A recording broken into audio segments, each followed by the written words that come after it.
Part 1. Chapter 1. It was a bright cold day in April, and the clocks were striking 13. Winston Smith, his chin nuzzled into his breast in an effort to escape the vile wind, slipped quickly through the glass doors of Victory Mansions, though not quickly enough to prevent a swirl of gritty dust from entering along with him. The hallway smelt of boiled cabbage and old rag mats. At one end of it, a coloured poster, too large for indoor display, had been tacked to the wall. It depicted simply an enormous face, more than a metre wide. The face of a man of about 45, with a heavy black moustache and ruggedly handsome features.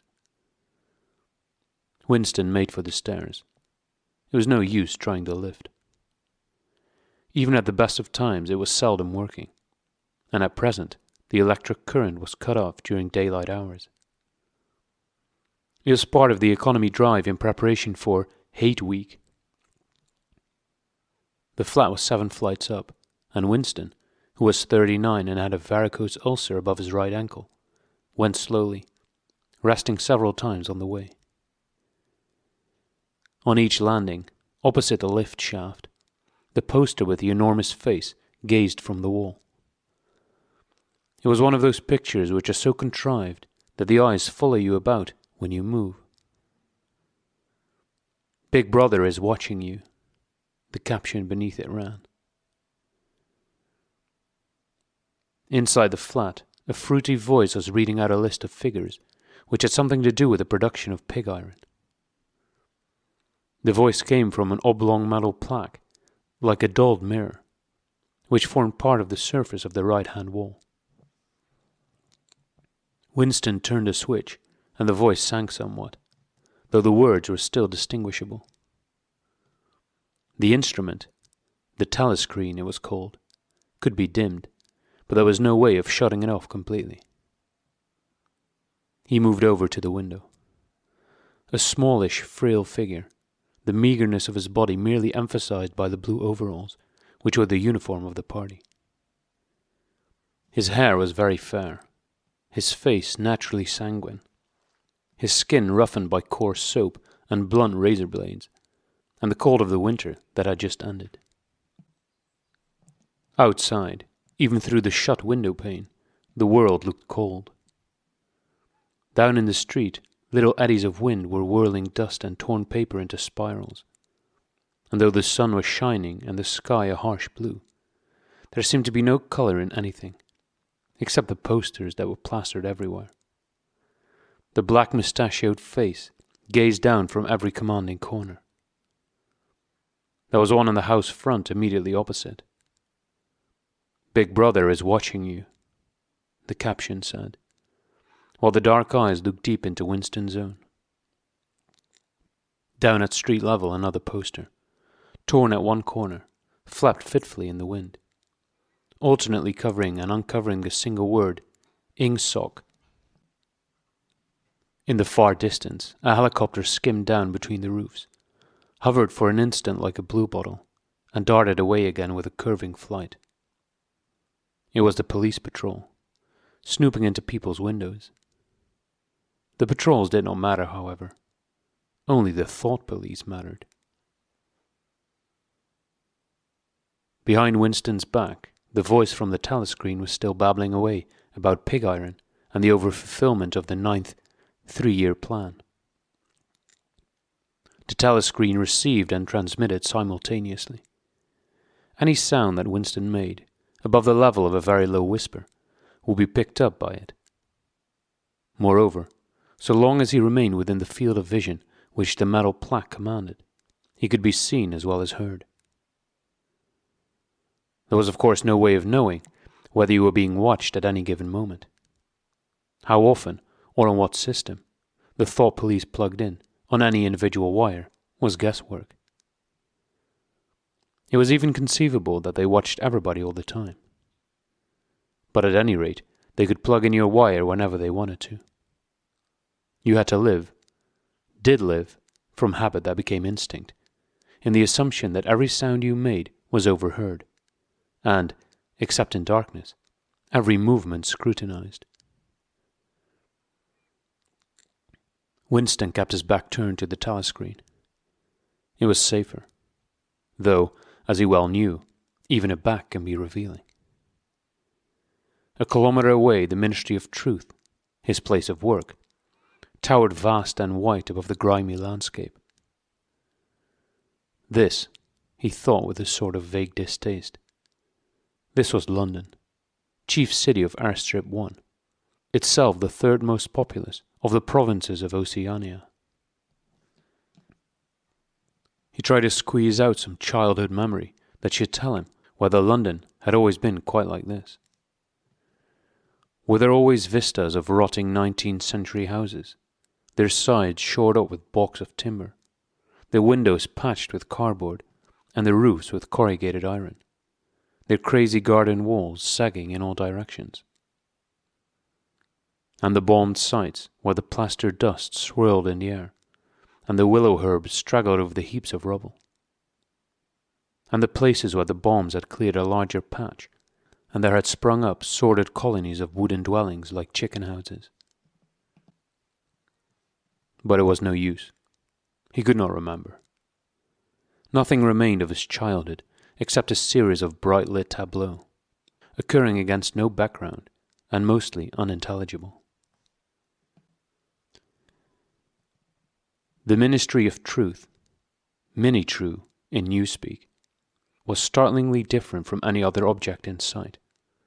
It was an enormous pyramidal structure of glittering white concrete, soaring up terrace after terrace, 300 meters into the air.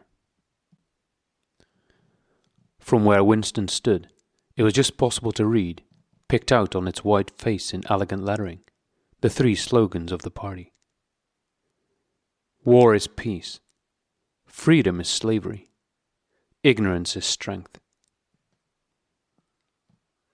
The Ministry of Truth contained, it was said, 3,000 rooms above ground level, and corresponding ramifications below.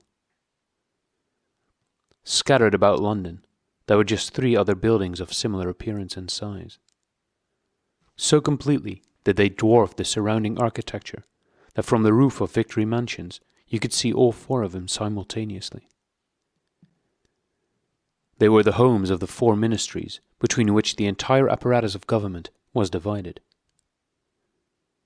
The Ministry of Truth, which concerned itself with news, entertainment, education, and the fine arts. The Ministry of Peace, which concerned itself with war. The Ministry of Love, which maintained law and order. And the Ministry of Plenty, which was responsible for economic affairs. Their names, in Newspeak, Mini-True, Mini-Pax, Mini-Love, and Mini-Plenty. The Ministry of Love was the really frightening one.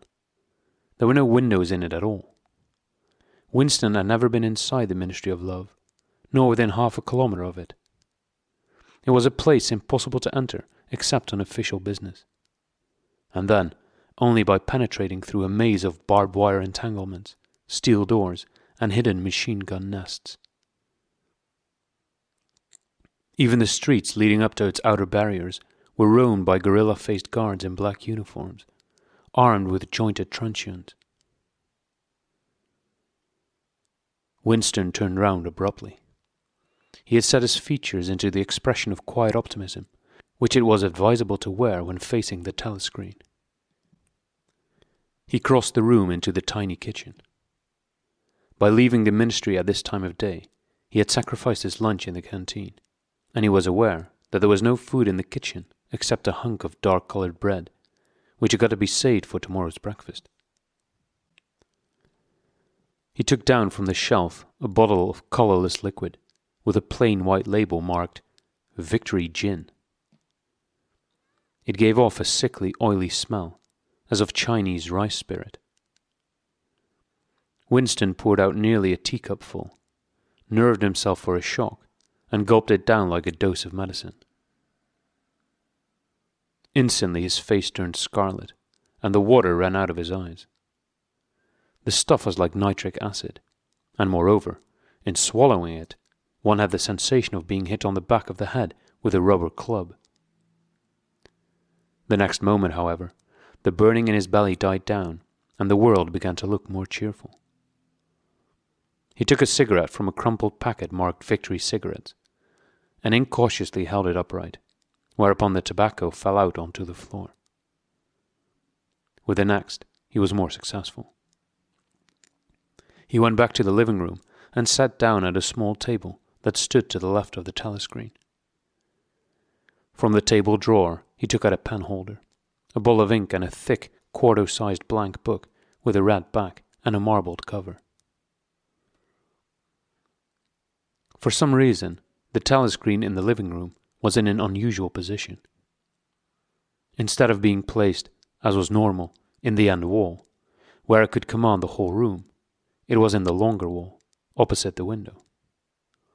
To one side of it there was a shallow alcove in which Winston was now sitting, and which, when the flats were built, had probably been intended to hold bookshelves. By sitting in the alcove and keeping well back, Winston was able to remain outside the range of the telescreen, so far as sight went. He could be heard, of course, but so long as he stayed in his present position, he could not be seen. It was partly the unusual geography of the room that had suggested to him the thing that he was now about to do. But it had also been suggested by the book that he had just taken out of the drawer. It was a peculiarly beautiful book. Its smooth, creamy paper, a little yellowed by age, was of a kind that had not been manufactured for at least 40 years past. He could guess, however, that the book was much older than that. He had seen it lying in the window of a frowsy little junk shop in a slummy quarter of the town. Just what quarter he did not now remember, and had been stricken immediately by an overwhelming desire to possess it. Party members were supposed not to go into ordinary shops. Dealing on the free market, it was called. But the rule was not strictly kept, because there were various things, such as shoelaces and razor blades, which it was impossible to get hold of in any other way. He had given a quick glance up and down the street, and then had slipped inside and bought the book for $2.50. At the time, he was not conscious of wanting it for any particular purpose. He had carried it guiltily home in his briefcase.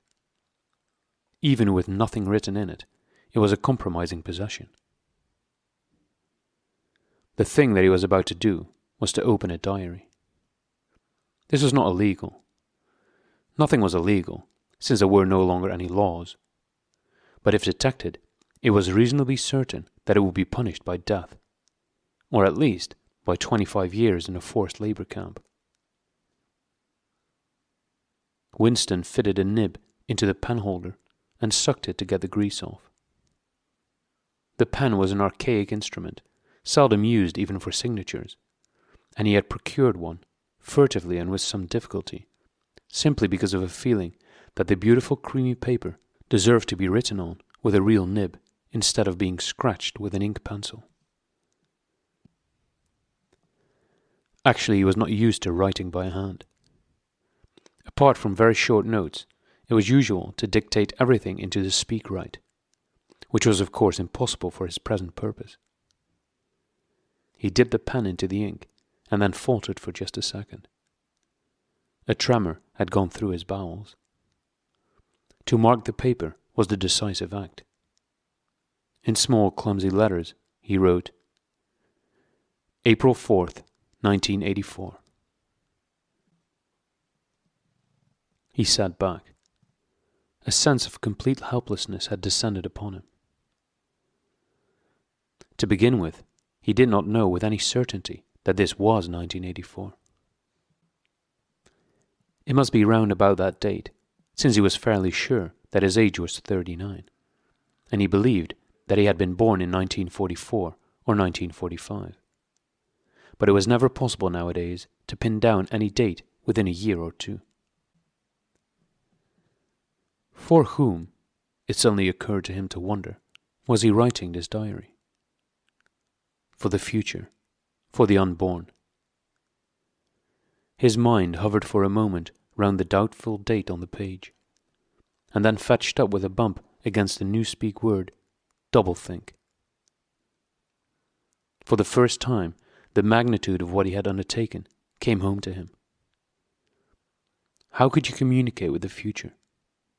It was of its nature impossible. Either the future would resemble the present, in which case it would not listen to him, or it would be different from it, and his predicament would be meaningless. For some time, he sat gazing stupidly at the paper. The telescreen had changed over to strident military music. It was curious that he seemed not merely to have lost the power of expressing himself, but even to have forgotten what it was that he had originally intended to say. For weeks past, he had been making ready for this moment, and it had never crossed his mind that anything would be needed except courage. The actual writing would be easy. All he had to do was to transfer to paper the interminable restless monologue that had been running inside his head, literally for years. At this moment, however, even the monologue had dried up. Moreover, his varicose ulcer had begun itching unbearably. He dared not scratch it, because if he did so, it always became inflamed. The seconds were ticking by. He was conscious of nothing except the blankness of the page in front of him, the itching of the skin above his ankle, the blaring of the music, and a slight booziness caused by the gin. Suddenly, he began writing in sheer panic, only imperfectly aware of what he was setting down. His small but childish handwriting straggled up and down the page, shedding first its capital letters and finally even its full stops. April 4th, 1984. Last night to the flicks. All war films. One very good one of a ship full of refugees being bombed somewhere in the Mediterranean. Audience much amused by shots of a great huge fat man trying to swim away with a helicopter after him. First you saw him wallowing along in the water like a porpoise. Then you saw him through the helicopter's gun sights. Then he was full of holes, and the sea round him turned pink, and he sank as suddenly as though the holes had let in the water. Audience shouting with laughter when he sank. Then you saw a lifeboat full of children, with a helicopter hovering over it. There was a middle-aged woman, might have been a Jewess, sitting up in the bow with a little boy about 3 years old in her arms. Little boy screaming with fright and hiding his head between her breasts, as if he was trying to burrow right into her. And the woman putting her arms round him and comforting him, although she was blue with fright herself. All the time covering him up as much as possible, as if she thought her arms could keep the bullets off him. Then the helicopter planted a 20-kilo bomb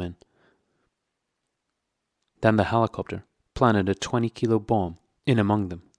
Terrific flash, and the boat went all to matchwood. Then there was a wonderful shot of a child's arm going up, up, up, right up into the air. A helicopter with a camera in its nose must have followed it up, and there was a lot of applause from the party seats. But a woman down in the prow part of the house suddenly started kicking up a fuss and shouting, "They didn't ought to have showed it. Not in front of kids, they didn't. It ain't right. Not in front of kids, it ain't." Until the police turned her out. I don't suppose anything happened to her. Nobody cares what the proles say. Typical prole reaction, they never... Winston stopped writing, partly because he was suffering from cramp. He did not know what had made him pour out this stream of rubbish.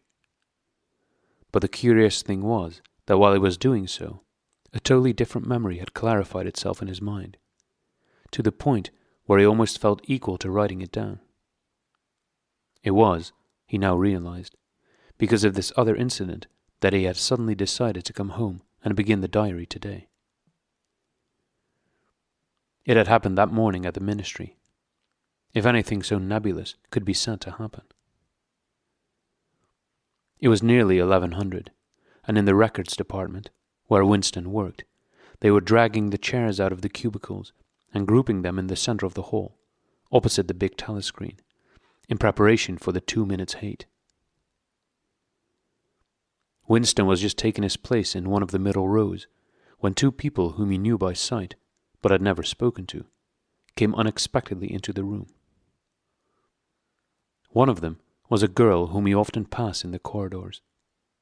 He did not know her name, but he knew that she worked in the fiction department. Presumably, since he had sometimes seen her with oily hands and carrying a spanner, she had some mechanical job on one of the novel-writing machines. She was a bold-looking girl of about 27, with thick, dark hair, a freckled face, and swift, athletic movements. A narrow scarlet sash, emblem of the Junior Anti-Sex League, was wound several times round the waist of her overalls, just tightly enough to bring out the shapeliness of her hips. Winston had disliked her from the very first moment of seeing her. He knew the reason. It was because of the atmosphere of hockey fields and cold baths and community hikes and general clean-mindedness which she managed to carry about with her. He disliked nearly all women, and especially the young and pretty ones. It was always the women, and above all the young ones, who were the most bigoted adherents of the party, the swallowers of slogans, the amateur spies and noses out of unorthodoxy. But this particular girl gave him the impression of being more dangerous than most. Once, when they passed in the corridor, she had given him a quick sidelong glance, which seemed to pierce right into him, and for a moment had filled him with black terror. The idea had even crossed his mind that she might be an agent of the thought police. That, it was true, was very unlikely. Still, he continued to feel a peculiar uneasiness, which had fear mixed up in it, as well as hostility, whenever she was anywhere near him. The other person was a man named O'Brien, a member of the inner party and holder of some post so important and remote that Winston had only a dim idea of its nature. A momentary hush passed over the group of people round the chairs as they saw the black overalls of an inner party member approaching. O'Brien was a large, burly man with a thick neck and a coarse, humorous, brutal face. In spite of his formidable appearance, he had a certain charm of manner. He had a trick of resettling his spectacles on his nose, which was curiously disarming. In some indefinable way, curiously civilized. It was a gesture which, if anyone had still thought in such terms, might have recalled an 18th century nobleman offering a snuff-box. Winston had seen O'Brien perhaps a dozen times in almost as many years. He felt deeply drawn to him, and not solely because he was intrigued by the contrast between O'Brien's urbane manner and his prize-fighter's physique. Much more, it was because of a secretly held belief, or perhaps not even a belief, merely a hope, that O'Brien's political orthodoxy was not perfect.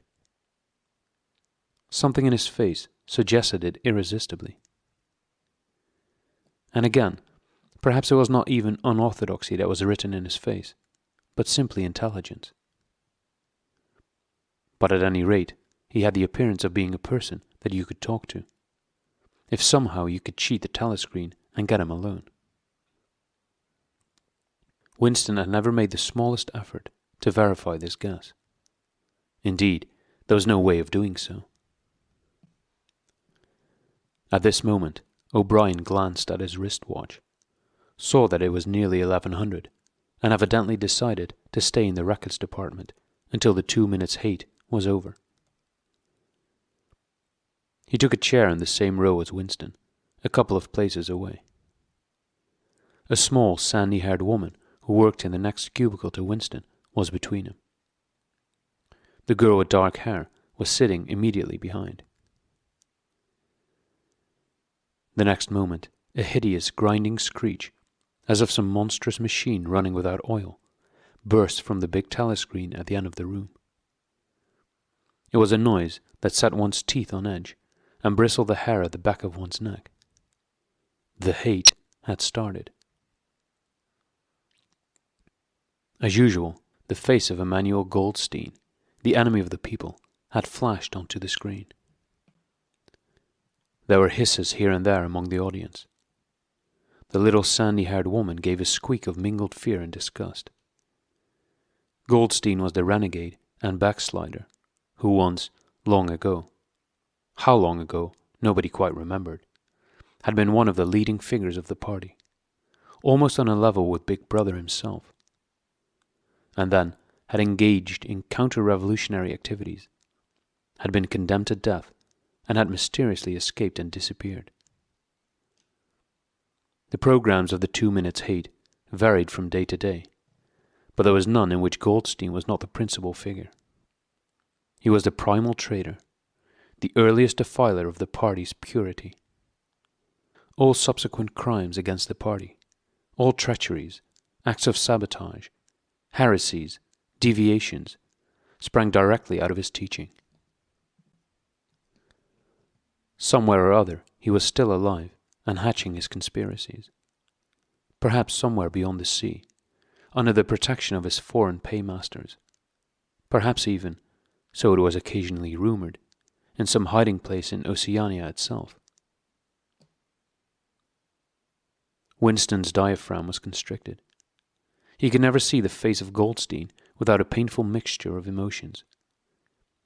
It was a lean Jewish face, with a great fuzzy aureole of white hair and a small goatee beard. A clever face, and yet somehow inherently despicable, with a kind of senile silliness in the long thin nose, near the end of which a pair of spectacles was perched. It resembled the face of a sheep, and the voice, too, had a sheep-like quality. Goldstein was delivering his usual venomous attack upon the doctrines of the party. An attack so exaggerated and perverse that a child should have been able to see through it, and yet just plausible enough to fill one with an alarmed feeling that other people, less level-headed than oneself, might be taken in by it. He was abusing Big Brother. He was denouncing the dictatorship of the party. He was demanding the immediate conclusion of peace with Eurasia. He was advocating freedom of speech, freedom of the press, freedom of assembly, freedom of thought. He was crying hysterically that the revolution had been betrayed. And all this in rapid polysyllabic speech, which was a sort of parody of the habitual style of the orators of the party, and even contained newspeak words. More newspeak words, indeed, than any party member would normally use in real life. And all the while, lest one should be in any doubt as to the reality which Goldstein's specious claptrap covered, behind his head on the telescreen there marched the endless columns of the Eurasian army. Row after row of solid-looking men with expressionless Asiatic faces, who swam up to the surface of the screen and vanished, to be replaced by others exactly similar. The dull, rhythmic tramp of the soldiers' boots formed the background to Goldstein's bleating voice. Before the hate had proceeded for 30 seconds, uncontrollable exclamations of rage were breaking out from half the people in the room. The self-satisfied sheep-like face on the screen, and the terrifying power of the Eurasian army behind it, were too much to be borne. Besides, the sight or even the thought of Goldstein produced fear and anger automatically. He was an object of hatred more constant than either Eurasia or East Asia, since when Oceania was at war with one of these powers, it was generally at peace with the other. But what was strange was that although Goldstein was hated and despised by everybody, although every day, and 1,000 times a day, on platforms, on the telescreen, in newspapers, in books, his theories were refuted, smashed, ridiculed, held up to the general gaze for the pitiful rubbish that they were. In spite of all this, his influence never seemed to grow less.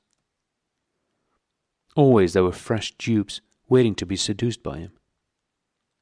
A day never passed when spies and saboteurs acting under his directions, were not unmasked by the thought police.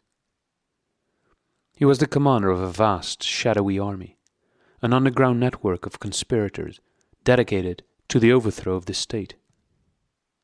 The Brotherhood, its name was supposed to be. There were also whispered stories of a terrible book, a compendium of all the heresies, of which Goldstein was the author, and which circulated clandestinely here and there. It was a book without a title. People referred to it, if at all, simply as the book. But one knew of such things only through vague rumors. Neither the Brotherhood nor the book was a subject that any ordinary party member would mention if there was a way of avoiding it. In its second minute, the hate rose to a frenzy. People were leaping up and down in their places and shouting at the tops of their voices in an effort to drown the maddening bleating voice that came from the screen. The little sandy-haired woman had turned bright pink, and her mouth was opening and shutting like that of a landed fish. Even O'Brien's heavy face was flushed. He was sitting very straight in his chair, his powerful chest swelling and quivering as though he were standing up to the assault of a wave.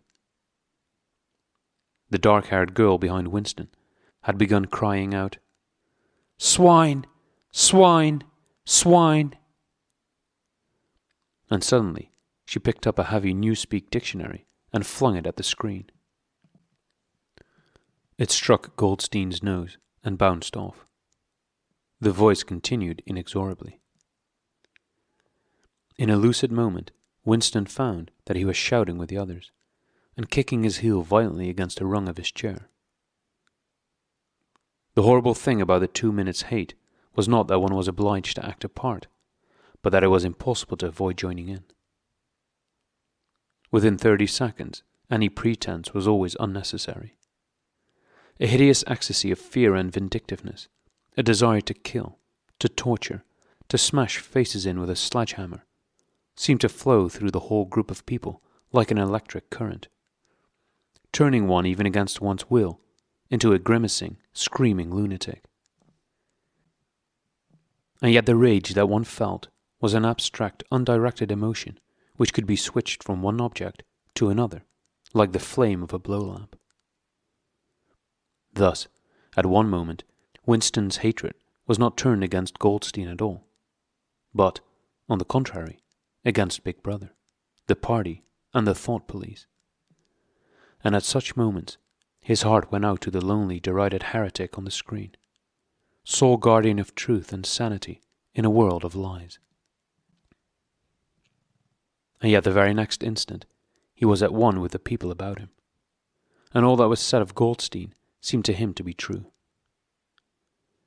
At those moments, his secret loathing of Big Brother changed into adoration, and Big Brother seemed to tower up, an invincible, fearless protector, standing like a rock against the hordes of Asia.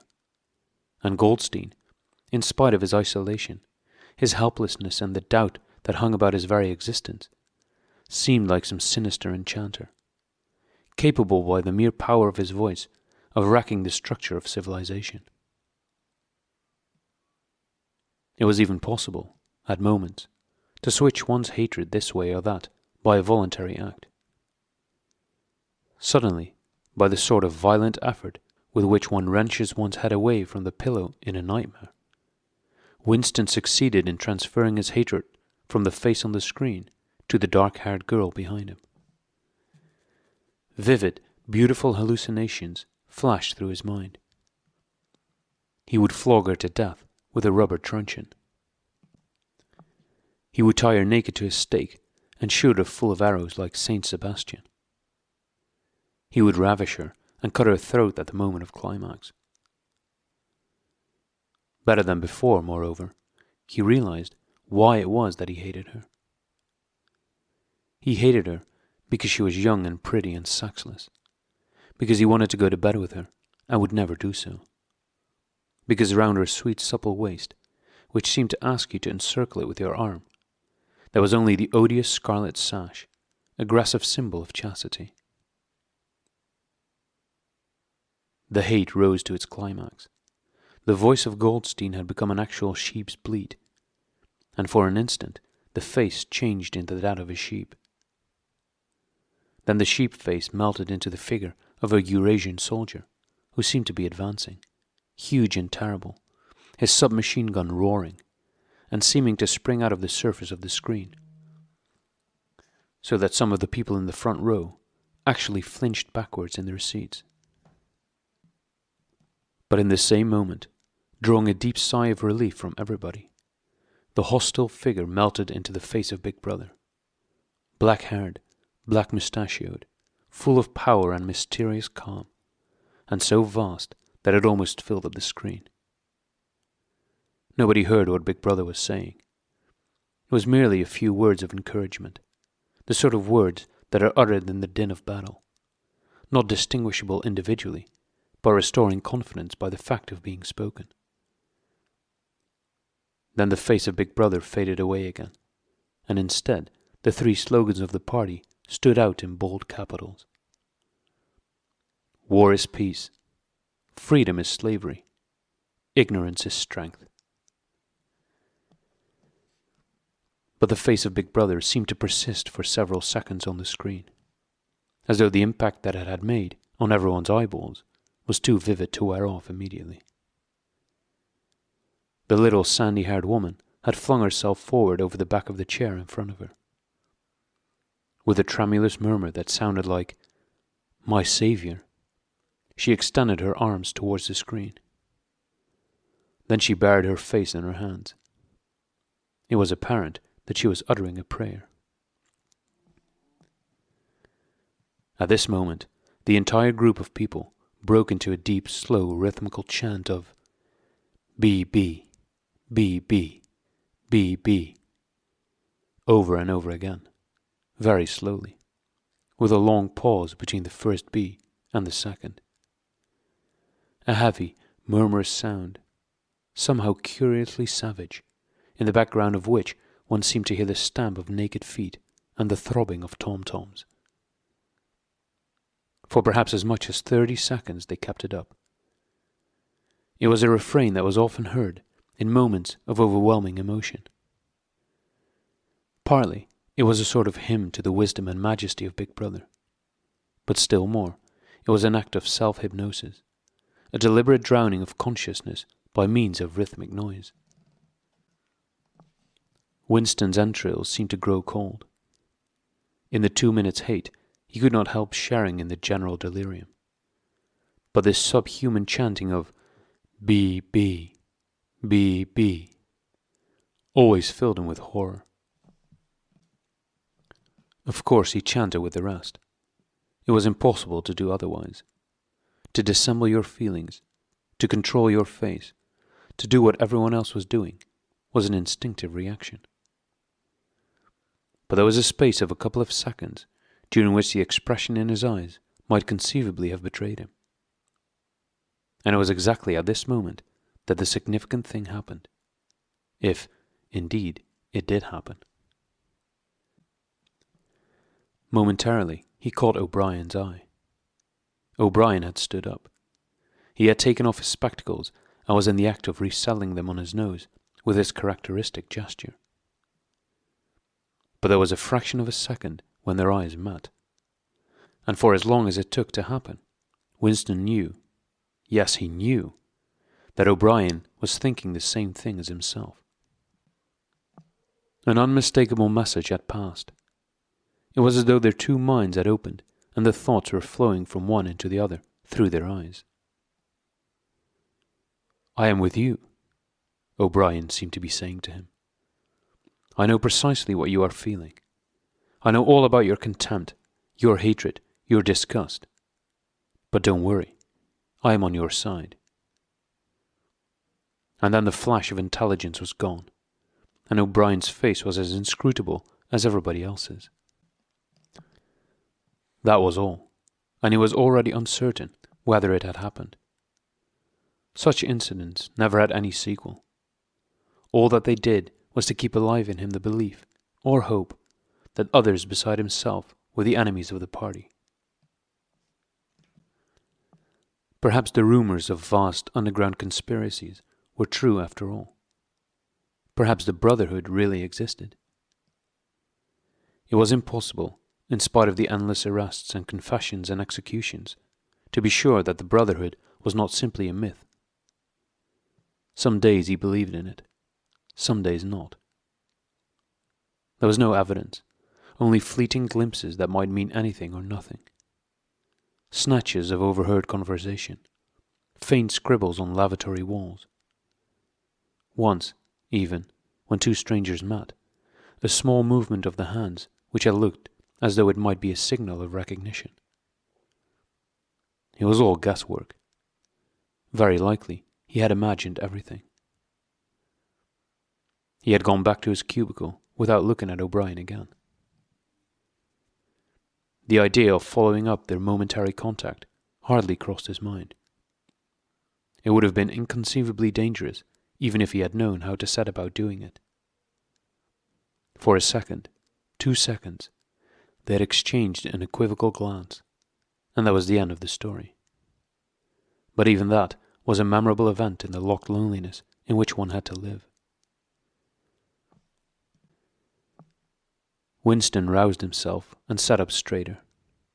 He let out a belch. The gin was rising from his stomach.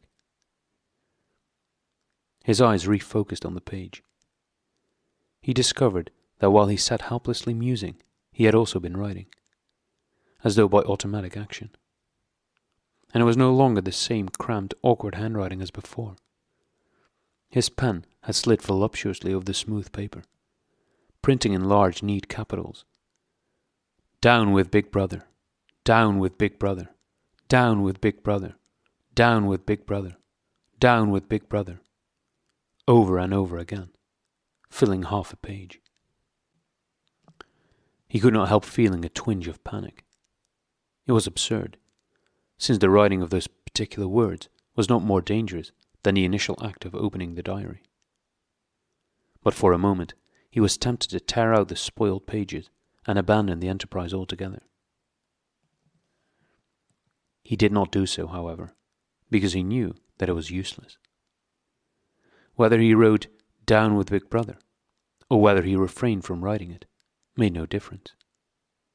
Whether he went on with the diary, or whether he did not go on with it, made no difference. The thought police would get him just the same. He had committed, would still have committed, even if he had never set pen to paper, the essential crime that contained all others in itself. Thought crime, they called it. Thought crime was not a thing that could be concealed forever. You might dodge successfully for a while, even for years, but sooner or later they were bound to get you. It was always at night. The arrests invariably happen at night. The sudden jerk out of sleep, the rough hand shaking your shoulder, the lights glaring in your eyes, the ring of hard faces round the bed. In the vast majority of cases, there was no trial, no report of the arrest. People simply disappeared, always during the night. Your name was removed from the registers. Every record of everything you had ever done was wiped out. Your one-time existence was denied and then forgotten. You were abolished, annihilated. Vaporized was the usual word. For a moment he was seized by a kind of hysteria. He began writing in a hurried, untidy scrawl. "They'll shoot me. I don't care. They'll shoot me in the back of the neck. I don't care. Down with Big Brother. They always shoot you in the back of the neck. I don't care. Down with Big Brother." He sat back in his chair, slightly ashamed of himself, and laid down the pen. The next moment he started violently. There was a knocking at the door. Already? He sat as still as a mouse, in the futile hope that whoever it was might go away after a single attempt. But no, the knocking was repeated. The worst thing of all would be to delay. His heart was thumping like a drum, but his face, from long habit, was probably expressionless. He got up and moved heavily towards the door.